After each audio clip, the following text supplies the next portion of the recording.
Hey everybody, Greg Barron here, aka the Professor of Real Estate. Thanks for joining us today. I'm going to talk to you about 5 things that even seasoned investors do by falling into what I call the trap of deception when trying to close a deal.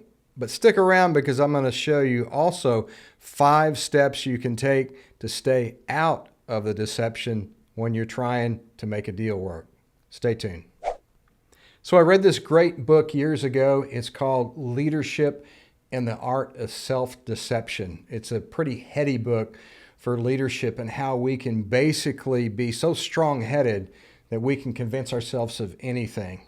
And I want to give you an analogy. If you've ever been to Vegas and you've sat at the blackjack table, maybe you're there for 3 days, and on the second day or the third day, you're still at net zero. You haven't gained anything, you haven't lost anything, but you're wanting to win. So what do? Time's running out. You want to make some money.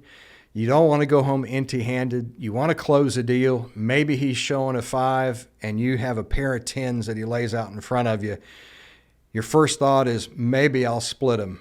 Well, that breaks your rule because you know you got a solid 20 that's going to beat the house, but you don't. That's the analogy similar to what I want to talk to you about in real estate investment. Especially during these difficult times and this economic turmoil, we all still want to make a deal.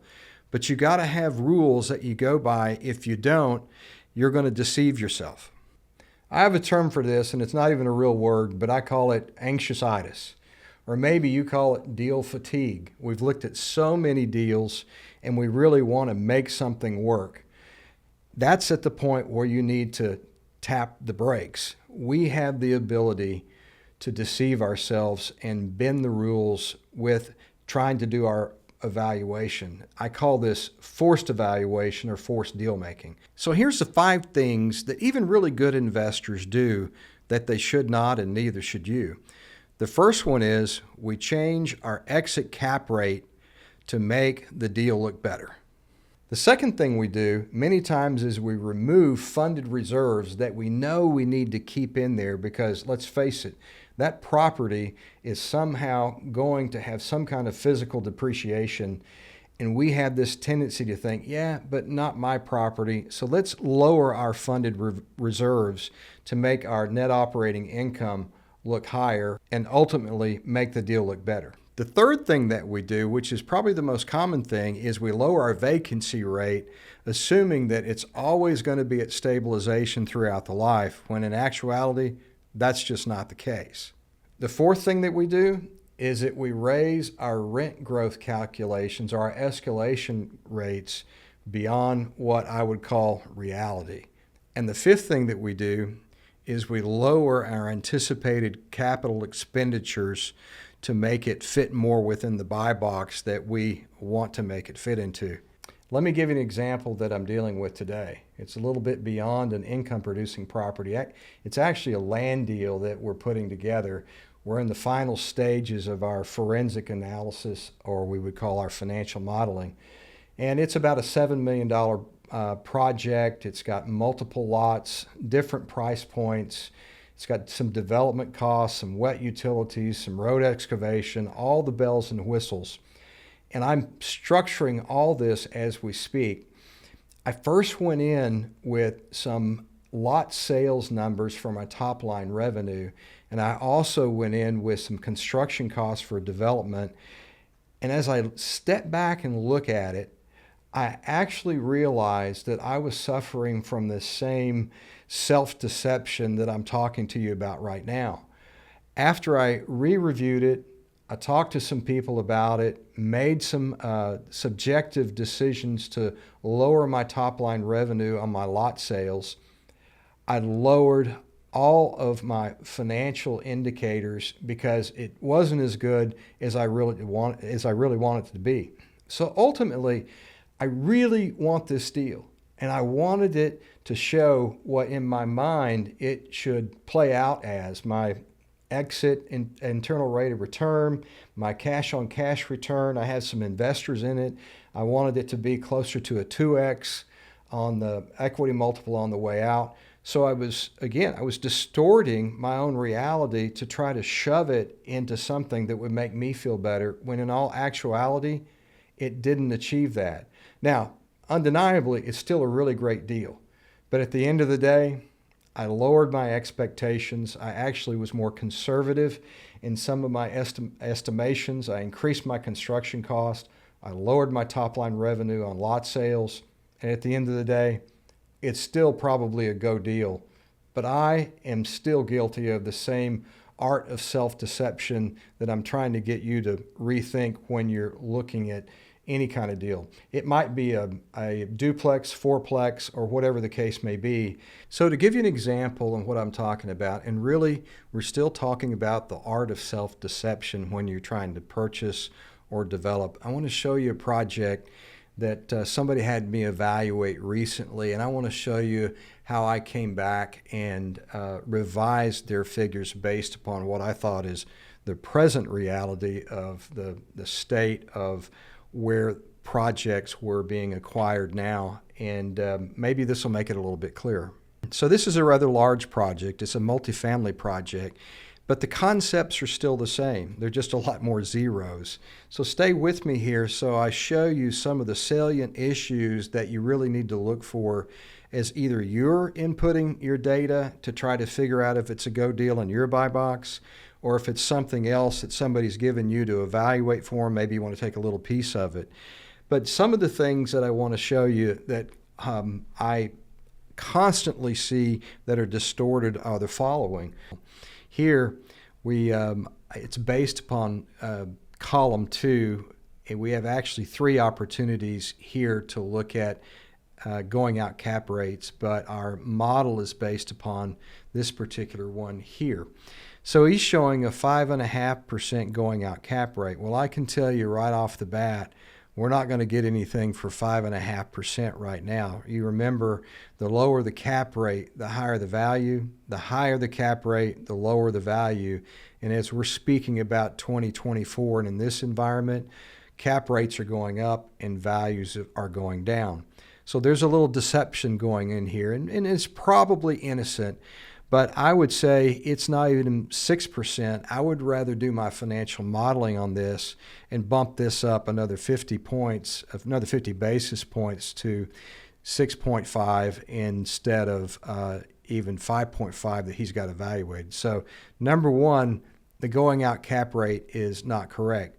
But luckily, I have the opportunity to plug and play what the right one should be and recalc. The second thing I look at, as you remember, is am I playing with funded reserves?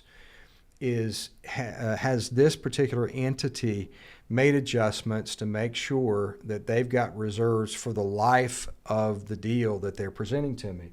So I pop in here, and it just so happens we have a funded reserve, and we have a funded reserve tab, and sure enough, nothing in there for funded reserves because it's not plugged in. So what I would do in this case is I would simply, and this is a multifamily unit, I would pop in here and say, you know what, we've got 354 units.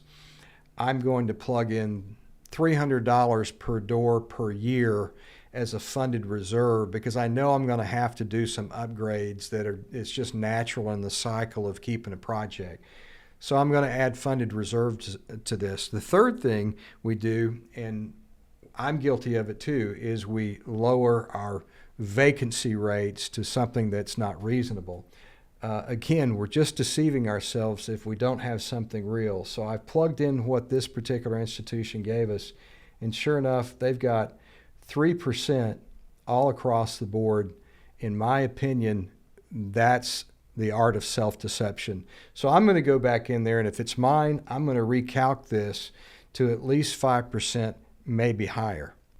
And by the way, 3% vacancy and credit loss basically means we're going to be 90% stabilized occupancy throughout the life of this particular project.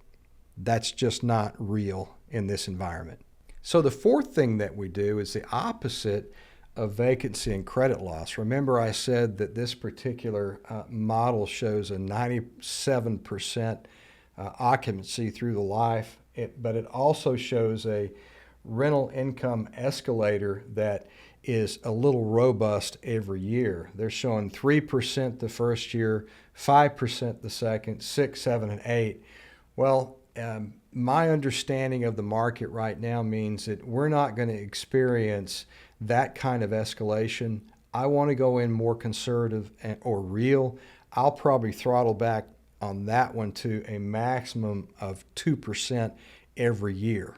It's not a worst case scenario. It's not a best case scenario. It's just probably the right scenario. So again, look at those two, vacancy, credit loss, and rental income escalators, and look to make sure that those are in the land of real. The fifth thing that I see investors or developers do is they all get a little optimistic on, especially if it's a value add, on their capital expenditure costs going in. I don't see too many that are overestimated. Most of the time, they underestimate their CapEx addition cost, and they end up being frustrated because they can't hit their target. Predominantly, costs are still going up. This last year, they went up 20%. The prior year, 15 to 17%. We haven't seen our CapEx cost abated yet. So until there's a major shift, you need to make sure that you're being realistic about your CapEx costs, capital expenditure costs that you're going to have to spend to create this project that you want that's going to produce this kind of revenue. So those are the 5 things that I primarily see investors and developers do that trip them up, that make the project in their minds distort to where it's a go deal, but in reality, it's only going to make you a really frustrated owner or developer, and it's really not going to create a lot of good feelings with your investors in the subsequent years when you don't hit those figures. So now that I've given you 5 things that you need to look out for, either when you're evaluating or going into it yourself, to make sure that you don't get into the trap of self-deception, let me give you 5 steps that I usually use to keep me from falling into the same trap. Number 1, stay true to your plan. Your plan is your plan based upon your risk tolerance, based upon your asset class that you're an expert in or want to be. Your plan certainly aligns with your cash-on-cash returns, and you're going out internal rate of returns. So make sure that you stick to your plan, and in this day and time, make sure it errs on the side of conservative. Number 2 is I always question my motive if I want to deviate from my plan. It better have some pretty strong reasons why I'm deviating, and usually 90% of the time it doesn't. Number 3 is you want to take the attitude that you want to underpromise and overdeliver to both yourself and your investors if you have any. Probably 80% of the deals that I see end up being overpromising and underdelivering. You need to be the person that actively does the opposite, and you're going to stand out among the crowd. Number 4 is use a franchise system. You've heard me speak of this. But stay with that system. Use it over and over and over again. In our case, we always use our software. We always use Performa Plus because we know it's going to produce the same results every time. So stay honest to yourself, franchise your system, and you'll avoid some of these deception issues that we're talking about. Number 5 is try to seek out wise counsel, somebody who's got a top-down view, been there, done that can give you counsel to make sure that you're not deceiving yourself. And many times, this is a person that doesn't have any skin in the game, because if you gave it to a partner or somebody like that, they might also distort it because they want to make the deal work. So I always try to get some wise counsel if I get outside of my typical system to make sure I'm being honest with myself.